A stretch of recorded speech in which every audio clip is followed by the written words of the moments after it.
Deadman. A very interesting and surprisingly controversial character within the world of Death Stranding.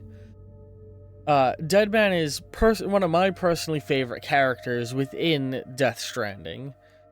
Welcome back to Road to Death Stranding 2, a series of short video essay, God, I can't say that right, video essay-esque videos that are kind of stream of consciousness, unscripted discussions of various characters and lore aspects of Death Stranding in anticipation for the release of the sequel later this month.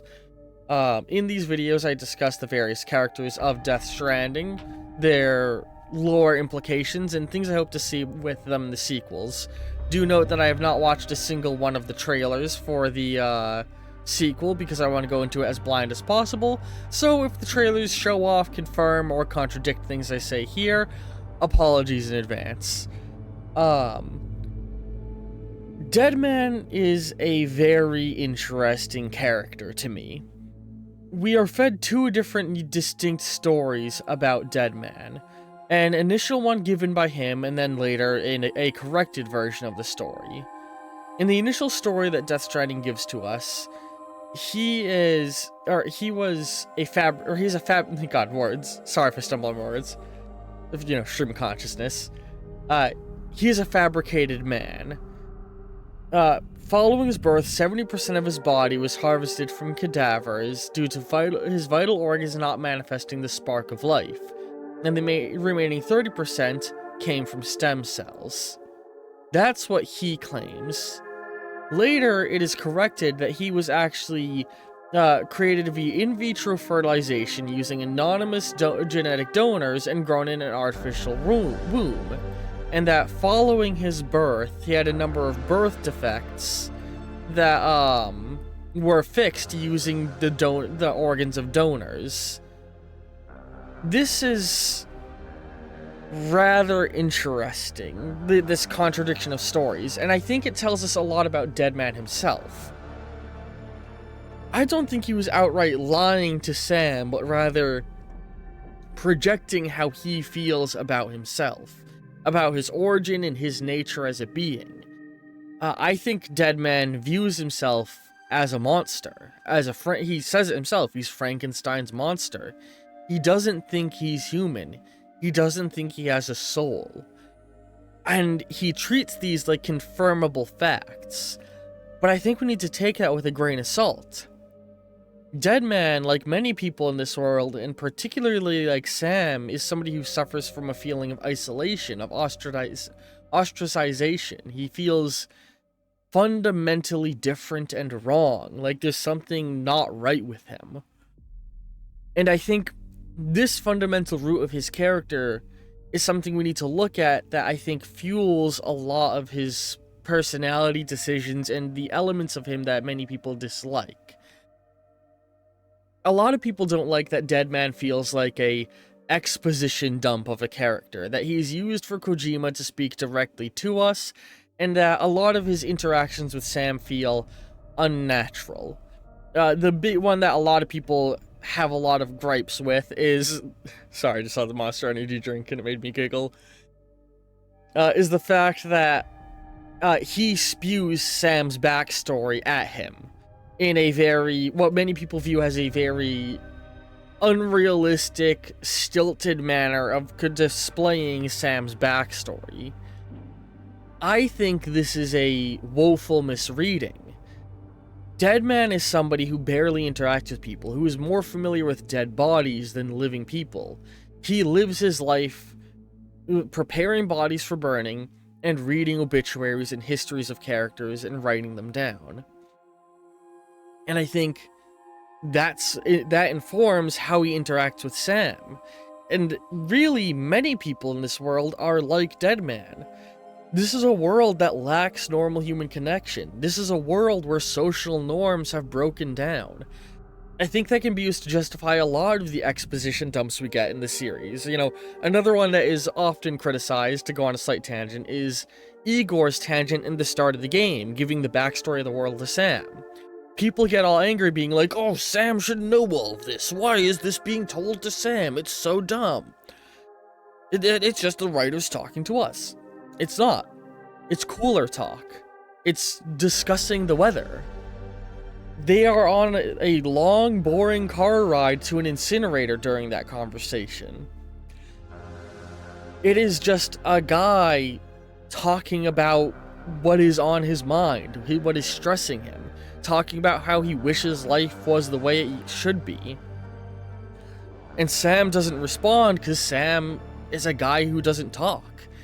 He's somebody who's not used to talking. This is something we'll talk about more when we talk about Sam in his video, but you know, Sam is an awkward motherfucker, Igor's an awkward motherfucker, and Deadman is an awkward motherfucker.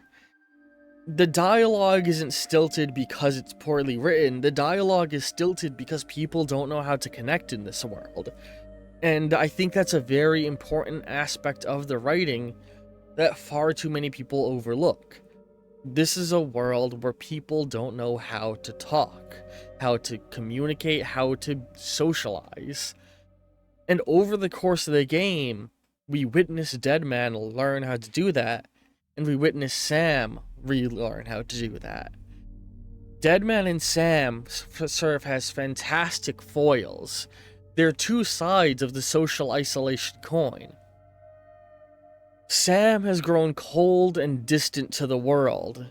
He doesn't want to connect with people. He feels unconnected to people. Deadman feels as if other people can't connect to him. He's desperate for that connection even though he feels like he doesn't deserve it. In a lot of ways, it's almost funny in that Sam is more of a Deadman than Deadman, and Deadman is more alive and connected than Sam Bridges. These two characters interacting complete each other in a lot of ways. They make each other whole. It's a beautiful connection. Sorry, I feel like I'm going to sneeze. They become each other's first friends in a long, long time. And this is where we get back to the concept of souls and beaches. Deadman believes that he is soulless. Because of his artificial birth, because of the strangeness of his existence and how much surgery he needs, he is convinced he has no afterlife. But I'm not convinced of that. In many ways, Deadman is more human than anyone else we meet. If anybody has a soul, it's him. A strange, stitched together soul, yeah, but a soul. In a way, I feel the need to look at Jamaican beliefs. Bob Marley was devastated when he lost his toe, because many Jamaicans believe that you need to be a whole singular person to move on to the afterlife, and that if you're missing a part of your body, that your soul becomes incomplete and can't pass on properly. And I think that belief, in a way, fuels into the ideology of Deadman. That he, because he had all these transplants, because he had an artificial insemination, because he doesn't know who his parents were, because he was a test tube baby, he doesn't feel like he's human. He was raised in a very clinical way that made him feel not real.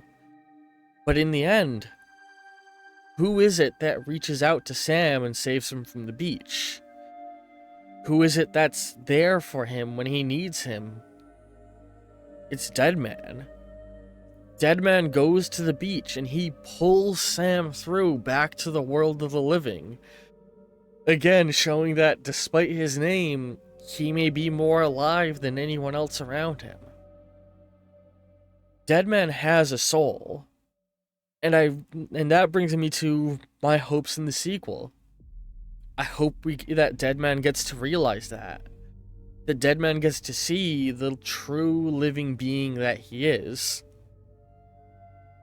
Now, we got more Deadman than anyone else in this game, likely attributed to the fact that he's played by Guillermo del Toro, who's close friends with Hideo Kojima, and he also helped write this game in many aspects.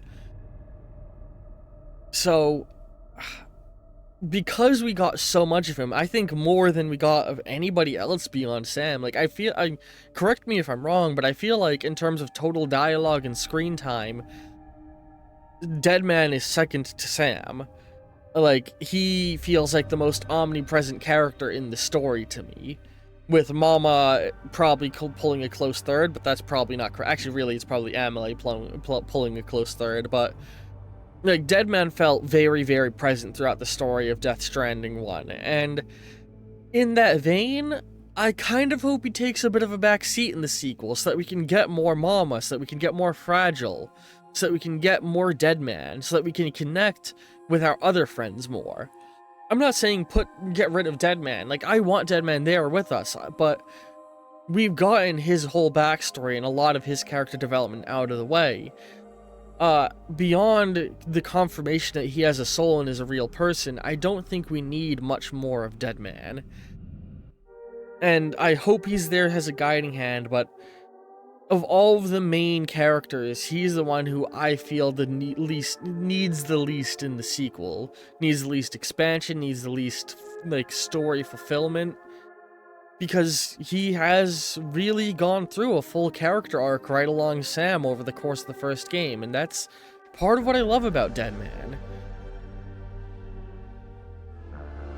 This one, I feel, this episode, I feel, is pulling up a lot shorter than a lot of other videos, a lot of the other videos in the series, and, like, in general, I do apologize if a lot of these Road to Death Stranding 2 videos are woefully short, but one, they're all meant to be viewed sort of as a whole. They're going to be drip-fed out over the course of days, but ideally, I'd hope that when I'm about to begin Death Stranding 2, when that playthrough starts, you all go back and rewatch this entire playlist as a quick refresher of things. But, words. Yeah. I guess that's all my thoughts on Deadman. Like I said, these are very stream of consciousness, non-scripted, so some characters I'm going to have a lot more to say about than others, and I guess I got to the point faster than I expected when talking about Deadman. He is a wonderfully sweet character who cares so much for Sam, and, you know, it makes you the player, makes me at least, as the person controlling Sam, care for him. I hope you've all enjoyed this one, and I hope to see you all tomorrow for the next video in the Road to Death Stranding 2, and I hope to see you toward the end of this month when we begin our playthrough of it live on Twitch and begin uploading it to YouTube. Yeah. Ideally, the day that Death Stranding 2 comes out, I'll be streaming on Twitch, and only a couple days later, at the start of the next week, will the first episode go live. Love all you very much, and ta-ta for now.